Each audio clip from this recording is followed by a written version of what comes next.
أنا يوران توكتي ولي ونيزنزار هنقرأ إنوزار تربوتي زنزار عبد الهادي إلا جيزن مولاي إبراهيم طالبي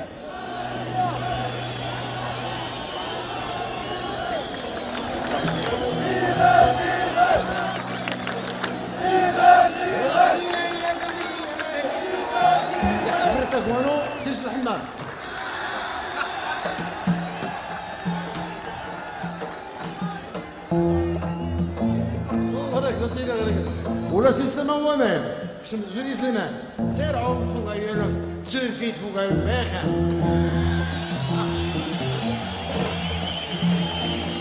Même dans les campagnes, dans le montagne, on voit des femmes, des vieux, des enfants, de tout le monde parler des Zinzar. C'est pour cela que je dis, les Zinzar, il y a un grand secret. Qui que ce soit ne peut pas l'expliquer là. Un secret que personne ne pourra expliquer.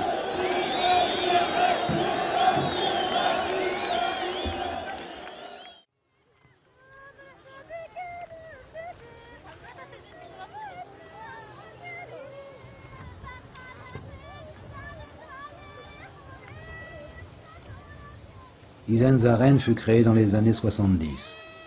Ils ont chanté à l'Olympia et leur dernier enregistrement, vendu à plus d'1 million d'exemplaires, date d'il y a 20 ans. 2 décennies de silence discographique et médiatique et pourtant leur musique est toujours vivante. Les bergers du Haut-Atlas, comme les chauffeurs de taxi d'Agadir, continuent de parler d'eux comme d'une légende, comme d'un mythe de résistance pour un peuple confronté depuis des millénaires aux vagues successives d'envahisseurs. Toutes les cultures du monde inventent des anticorps pour se défendre. Parce qu'une culture, c'est comme un être humain. Et la culture amazigh a inventé les armes pour se défendre et pour en même temps partager avec les autres.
Au début des années 70, j'ai fait la connaissance d'Igout Abdelhadi puis de Lassène Boufertel. Nous jouions ensemble au football dans notre quartier à Detchera. إيوا عبد الهادي Egout Abdelhadi, مولاي Moulay إبراهيم Ibrahim, مصطفى Mohamed Hanafi, Mustapha Hassan. Chater et Hassan Berry. قندري زند غيك الليغان Nous sommes comme les 5 doigts de la main.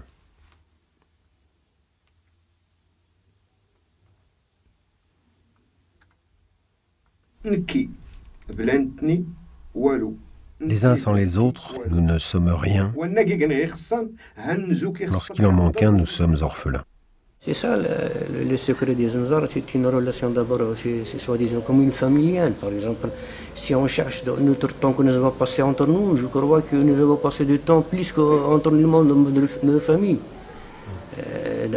Donc là, nous sommes plus qu'une famille. Chacun sans l'autre, c'est par exemple il a des problèmes, ou il est malade ou quoi que ce soit, il est toujours aux côtés de lui. Et on se sent bien entre nous. Par exemple, avant même que qui que ce soit de nous parle, on sait très bien ce qu'il va dire. Donc il y a cette relation, je dirais, qui nous réunit là, une relation plus que familiale. 35 ans, c'est pas peu, c'est beaucoup. Ce sont tous mes frères. C'est tes frères, Oui. On a passé des années, 35 ans. Vous habitez tous dans le même quartier. Oui.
En créant Izenzaren, notre souci à tous n'était pas l'argent.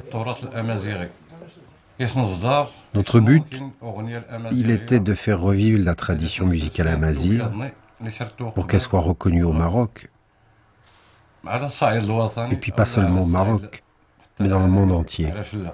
Quand on parle des autres formations là, de musique là, qui se trouvent ici au Maroc ou ailleurs, on parle toujours d'une génération, d'une vague, ou tout ça.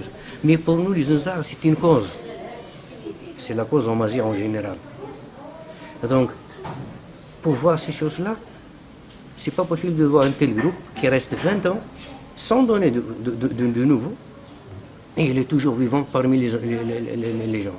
Tout le monde chante encore ses chansons, et quand on fait par exemple un spectacle, vous voyez comme les gens viennent de tous les coins. Pour moi, les Zinzar, c'est une cause. Je ne sais pas si les autres membres du groupe sont d'accord avec moi, mais mon opinion, c'est, je dis toujours, les Zinzar, c'est une cause. C'est la cause de la culture, de l'identité amazigh. Seulement avec une dimension qui est plus hiérarchique, qui parle de l'humanité en général. Sauvegarder son identité et s'ouvrir sur les autres. C'est ça qui explique le fait que 20 ans sans choses nouvelles, vous existez toujours. Oui, c'est vrai, je crois que c'est ça. Parce qu'on est dans un monde où quand on ne te voit plus, quand on ne t'entend plus, tu disparais. Oui. Vous n'avez pas disparu. Non, nous sommes toujours là. Je considère Zinzar une troupe légendaire, une troupe, c'est un symbole pour moi. C'est un caractère pour moi. C'est un esprit pour moi.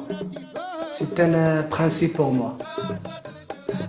Parce que tout ce qu'il y a dit Zinzar, il dit la vérité.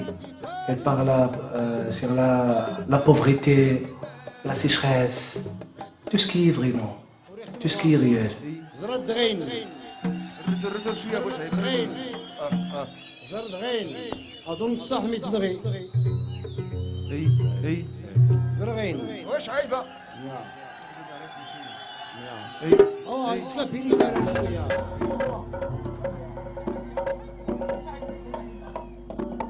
D'après ce que j'ai compris, vous voulez comprendre cet artiste, vous voulez le comprendre. Le comprendre, il est incompréhensible. Même pour nous qui êtes juste à côté. Tout le monde va vous le dire. À chaque fois qu'on vient pour pêcher, on va le voir comme ça, comme un ami. Mais parfois il ouvre, parfois non. La majorité du temps, non, il n'ouvre pas.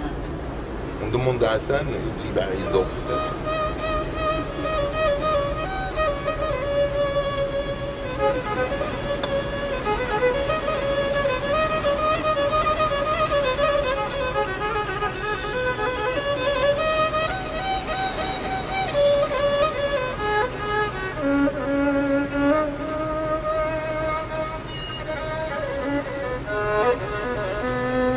Tout ce qu'on sait là, tout ce qu'on sait, c'est que c'est un djinn. Un djinn, donc, lorsqu'il s'agit de musique et de chant, là, il nous faut la chair de poule, il nous donne la chair de poule là, oui. Lorsqu'il est sur l'instrument, et lorsqu'il chante, et surtout lorsqu'il est en forme, il veut. Parce que parfois il le fait alors qu'il est dérangé. Parce qu'il y a toujours quelque chose qui le dérange. Mais s'il le fait alors qu'il est à l'aise, ça donne vraiment de belles prestations. On est des artistes. Celui-là que nous avons, nous, chez nous, juste à côté, et nous côtoyons même. Écoutez, c'est transcendantal.